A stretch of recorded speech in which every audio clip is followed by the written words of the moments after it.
ஹரே கிருஷ்ணா. உயிரிலிருந்து உயிர் தோன்றுகிறது, பாகம் 34, அத்தியாயம் 13. 13வது காலை உலா.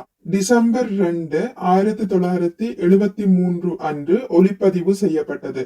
லாஸ் ஏஞ்சலஸின் அருகிலுள்ள பசிபிக் மகா சமுத்திரத்தின் கரையில் ஸ்ரீல பிரபுபாதா அவர்கள், டாக்டர் சிங், கிருஷ்ணகாந்தி தாஸ் அதிகாரி, ஹிருதயானந்த தாஸ் கோஸ்வாமி மற்றும் சில மாணவர்களுடன் நிகழ்த்திய உரையாடல். உரையாடலின் தலைப்பு பக்தன் இச்சைக்கு, அதாவது ஆசைக்கு அப்பாற்பட்டவன். ஸ்ரீல பிரபுபாதா கூறுகிறார், கர்மி, ஞானி, யோகி, பக்தன் இவர்களிடையே என்ன வித்தியாசம் என்பது யாருக்கு தெரியும்? ஹிருதயானந்த தாச கோஸ்வாமி கூறுகிறார், கர்மி புலன்களை கொண்டு இன்பம் நுகர விரும்புகிறான். ஞானி நுண்ணியமான மனதை கொண்டு இன்பம் நுகர விரும்புகிறான். யோகி தனது பூடகமான யோக சக்திகளை கொண்டு சித்து வேலைகளை செய்து பிரபஞ்சத்தை ஆள நினைக்கின்றான். ஸ்ரீல பிரபுபாதா கூறுகிறார், இவை அனைத்தும் பருப்பொருள் இச்சைகளே. ஹிருதயானந்தா கூறுகிறார், ஆனால் பக்தனுக்கோ பருப்பொருள் இச்சைகள் ஏதும் இல்லை, பருப்பொருள் ஆசைகள் ஏதும் இல்லை, பௌதீக ஆசைகள் ஏதும் இல்லை. ஸ்ரீல பிரபுபாதா கூறுகிறார், ஆம், ஒருவன் இச்சைகளை நீத்தாலன்றி மகிழ்ச்சியாக இருக்க முடியாது. கர்மி, ஞானி, யோகி ஆகிய மூவரும் இச்சைகள் நிறைந்தவர்கள். எனவே மகிழ்ச்சி அற்று மகிழ்ச்சி இல்லாமல் இருக்கிறார்கள். இவர்களுள் மிகவும் துன்பப்படுபவர்கள் கர்மிகளே ஆகும். இவர்களை விட ஞானிகளும் அவர்களை விட யோகிகளும் மகிழ்ச்சியாக இருக்கிறார்கள். ஆனால் பக்தன் மட்டுமே முற்றிலும் மகிழ்ச்சியாக இருக்கிறான். சில யோகிகளுக்கு 1000 மைல்களுக்கு அப்பால் உள்ள மாதுளை மரத்திலிருந்து மாதுளம் பழத்தை பறித்து கொண்டு வரும் சக்தி உண்டு. மற்றும் சிலர் விமானமின்றி பறக்கக்கூடியவர்கள். சில யோகிகளால் யாரை வேண்டுமானாலும் மனோவசியப்படுத்த முடியும். அவர்கள் யாரையாவது கடவுள் என்றால் அவர்கள் வசப்பட்டிருப்பவர்கள் அதை நம்புகிறார்கள். இப்படிப்பட்ட ஜாலா வித்தைகளை நான் நேரில் கண்டிருக்கிறேன். கிருஷ்ணகாந்தி கேட்கிறார், புனிதமான பக்தன் கிருஷ்ணரை விட கருணை உள்ளவனா?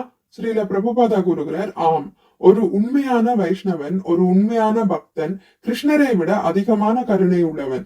உதாரணமாக இயேசு கிறிஸ்துவை எடுத்துக்கொள்ளுங்கள். அனைவரது பாவங்களையும் அவரே சுமந்தார் எனப்படுகிறது. இருப்பினும் அவரை சிலுவையில் அறைந்தார்கள்.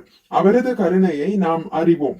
ஆனால் இன்றைய அயோக்கியர்கள், நாம் பாவங்களை செய்து கொண்டே இருக்கலாம், நமக்காக துன்பப்பட இயேசு கிறிஸ்து ஒப்புக்கொண்டுள்ளார் என நினைக்கிறார்கள்.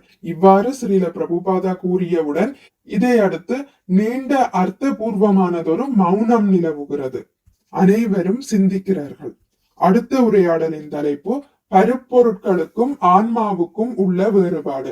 டாக்டர் சிங் கூறுகிறார், ஞானிகள் மரங்களுக்கும் பிரக்ஞை உண்டு என்று கூறுகிறார்கள். ஸ்ரீல பிரபுபாதா கூறுகிறார், ஆம், அது உண்மையே. ஆனால் எனது பிரக்ஞைக்கும் மரத்தின் பிரக்ஞைக்கும் வித்தியாசம் உண்டு. ஏனெனில் எனது பிரக்ஞை அதிக அளவில் வளர்ச்சி அடைந்துள்ளது. என் உடலை நீங்கள் கிள்ளினால் நான் உடனேயே எதிர்ப்பு தெரிவிப்பேன்.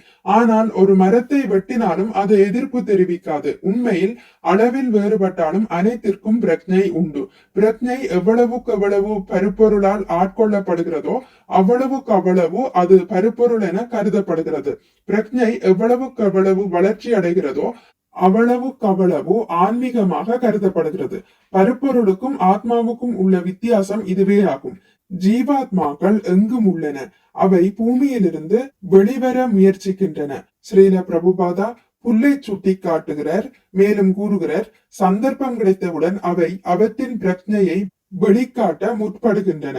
உயர் கிரகங்களிலிருந்து இக்கிரகத்திற்கு வர விரும்பும் சில ஜீவாத்மாக்கள் சில வேளைகளில் மழைத்துளியின் உதவியால் இங்கு வந்து விடுகின்றன. பின்பு அவை புல்லாகி படிப்படியாக உயர்நிலைக்கு வளர்கின்றன.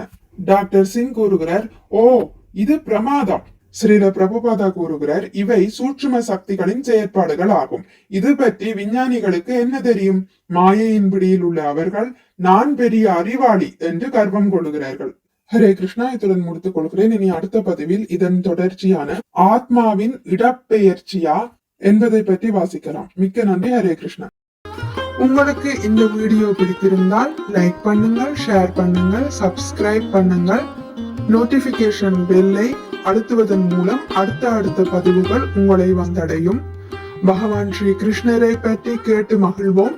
ஹரே கிருஷ்ணா.